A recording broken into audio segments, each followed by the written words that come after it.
Good evening, everyone, and thanks for tuning into KU Political Conversation. I'm Hannah Thurman. And I'm Carson Turner. ABC News reported that White House officials said that President Trump was only joking and speaking tongue-in-cheek when he said that Democrats could be guilty of treason for refusing to applaud his State of the Union speech. Spokesman Hogan Gidley said that Democrats seem to have put personal hatred for Trump above their desire to see the country succeed. The comment by Trump was made in an economic speech held in Ohio this past Monday. The average American might take a look at this headline and think, Clickhole's done it again. That's unfortunately not the case. Canada's Prime Minister Justin Trudeau is taking headlines after correcting a woman for saying mankind, offering a more inclusive term. Take a look at the clip.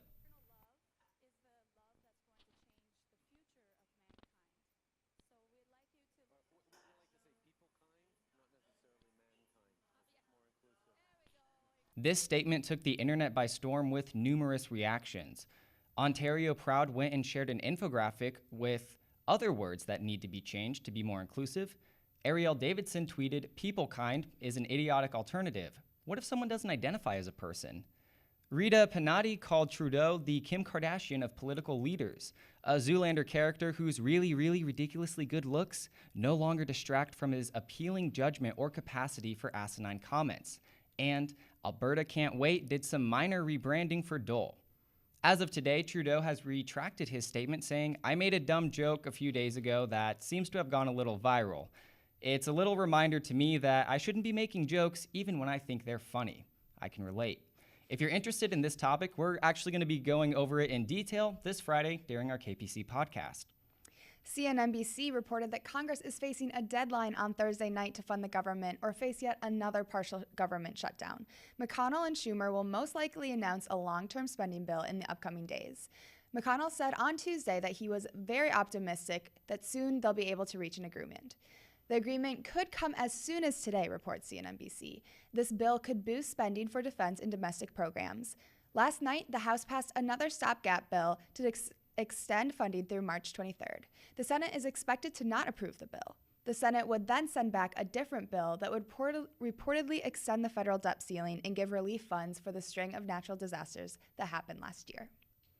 It's no surprise to see that many people are normalizing this new trend, white shaming. It's recently taken off. Before I list these examples, I want you to replace the word white with any other race and wonder if they're still problematic. At the end of 2017, BuzzFeed posted an article titled 37 Things White People Need to Stop Ruining in 2018. Time recently reviewed the new Netflix series Altered Carbon and criticized the show for following the source material, having the lead be a white male. This brings us to today's story, where a high school play in New York of the Hunchback of Notre Dame was canceled due to the backlash of a white female being cast as the lead role.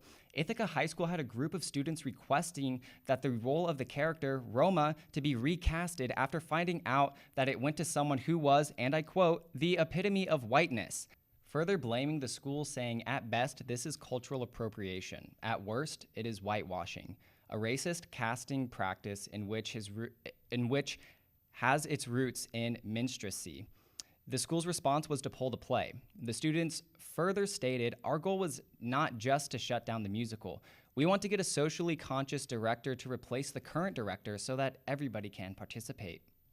CBS News reported that a bipartisan group of 6 senators or more have called for a special investigation into the U.S. Olympic Committee and USA Gymnastics after the Larry Nassar case. This announcement comes a week after the Senate cleared a piece of legislation that would require amateur athletics governing bodies to immediately report sex abuse allegations to law enforcement. The senators' resolution is to establish a special committee to carry out the investigation. White House Staff Secretary Rob Porter announced his resignation today after allegations of abuse from his 2 ex-wives, reported the New York Times. Ex-wives Colby Holderness and Jennifer Wilby went to the Daily Mail with accounts of physical and emotional abuse behavior. Holderness released photos that show a black eye and a swollen cheekbone from a vacation with Porter. Porter has said that these allegations are false. That's all we have for news tonight. I will hand it over to Carson, who will be talking to Max Van Dyke. He is an opinion columnist for the University Daily Kansan. Hello, everyone. Welcome back to KPC News. This is an untitled segment that we are trying out for the first time. I read an op-ed in the UDK that I had a couple disagreements with, and instead of just sitting here with my disagreements, I decided to invite Max Van Dyke, the author of this article, so we could sit down and express our differences of ideas, or maybe we might end up agreeing on a lot of things. So, Max, first of all, thank you for coming on to the show and taking your time out of the day to talk about this article. Yeah, thanks for having me. Yeah, so for just a basic summary, do you just want to tell me what you were talking about in your article? Yeah, so basically what my article was, it was regarding the issue of identity politics, particularly within the Democratic Party going forward. After the election, there was a lot of discussion about whether or not the Democrats should pursue with identity politics anymore. There were a lot of takes about what the Democrats did wrong to lose the election. One such explanation was their emphasis on identity politics. They said they went in too hard on it. Mike Lila, who's at, I believe Columbia, wrote a scathing review of it just a few days after the election. Yes, yeah. And so that was I was sort of dealing with, what should we do about identity politics? Is it worth pursuing? And my takeaway was, if you actually look back and do research on when the term identity politics was first coined, it's actually very different than what we see today. And I was sort of trying to make the distinction between the two and focus on, well, one I think has problems, I agree, but there's another route we could go that's more productive. Okay, so when the headline, we need identity politics, you're not talking about modern day identity politics. You're more referring to what happened in the 1970s. Yes. And you were talking about heavily with the black feminists. Correct. And so what would you want to do to kind of, what's your overall idea on how we can work our way back to it? Because like you said, and I think we both agree on this, that modern day identity politics are very toxic. I know of a lot of media figures. You see like the black sheep, I know Ben Carson, he was on The View, basically scolded by Whoopi Goldberg for being a black conservative, and she was like, why are you endorsing Donald Trump? You can't do that. You're Ben Carson. And I know a lot of other people, stuff like that. I know Dave Rubin, he used to work for the Young Turks Network until he witnessed racism, so he left, and then he started his own news network. But so what are some ways that we can make sure we get rid of this new toxic identity politics and bring in the old one and make it new again? Well, I don't necessarily agree that the new version is completely toxic in its entirety. I think there are certain aspects of it that are worth keeping, but I do think that it gets too much to the point where we now have and so one of the things I mentioned was what I perceive as weaponized identity politics, which I referred to, and that you witness on the left being used by more centrist-y Democrats of the more Hillary Clinton persuasion, that camp, against the more progressive left wing of the party. The idea that if you disagree with Hillary Clinton, somehow that made you were sexist. And that's where you saw the meme of Bernie Bros emerge. Was that they were all sexist because they dared to disagree with Hillary, who happened to be a woman. So that was the kind of what I was pushing back against, this idea that if we just elect women, that will magically make things better. But that could mean Sarah Palin, that could mean Nikki Haley, and so if you're a progressive, that's not necessarily shouldn't necessarily be the end all be all. Okay, so then how do we keep that balance of making sure that we don't put identity first, but as you are proposing, if I'm correct, make sure we have that diversity in our political spectrum? Well, I think one way is changing what exactly you want to accomplish. And I think simply setting a larger goal beyond just electing women, for example, is more important, and why you want to elect them and sort of what they stand for. I think a big problem that I see is this divide in the party, this perceived notion that we have to either be the party of the white working class or the party of people of color.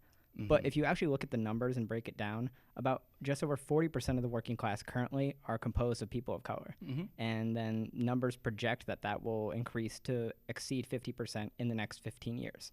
So that right there is a way where I think you can bridge the two, where you see people of color becoming the majority of not just the working class, but then eventually the total working population and eventually the entire population. So I think that's one area where you can sort of bridge the two together and say, well, working class or people of color are the working class. Okay, I got you. So instead of taking I want to make sure I get this right. Instead of taking just the face value of their skin color, you want to take the groups, so like you said, working class, because that comprises of a majority of black people. However, it does include white people, so that's one way to bridge the gap. Is that right? And so, I mean, when you factor in Asians, Hispanics, and blacks and add them together, in 15 years, that's estimated to outnumber whites in the working class. Okay. So the idea that focusing on the working class, as some liberal media pundits would say, is the wrong way to go, and that we need to focus on people of color, but people of color are the working class and are becoming the working class. So you can't just write that off as, oh, well, that's a white person issue, or Medicare for all, that's a white person issue. Right. Not really. That's why it's for all. That's the point. Yeah. Okay, well, wow. Looks like I definitely really do agree with you on that, to restructure reform identity politics in a way that it covers sections of people, that includes all, not just the face value which we see today. So, I think, is there any last words? That sounded way too threatening. Are there any last minute things you want to mention? Last words. I think part of identity politics should be about forming coalitions, and that's what I alluded to in my article, is that it should be about merging different groups and using that to fight back against systemic oppression. But so a part of that is focusing on one's own identity and starting there, but then also after that building coalitions with other identity groups to fight back against that oppression. Okay. And yeah, that's something I've noticed on both the left and the right, where they'll just stop at that face value, and you're proposing to use that as your tool to move further. Don't just stop at the face value. Mm-hmm. Awesome. Yep. I think that's all we have for today's interview. So make sure you read the UDK. If you're a journalism student, you're not reading the UDK, I don't know what your deal is. But Max, thanks for coming on. And that's all we have for today. We will see you on Friday with the KPC podcast.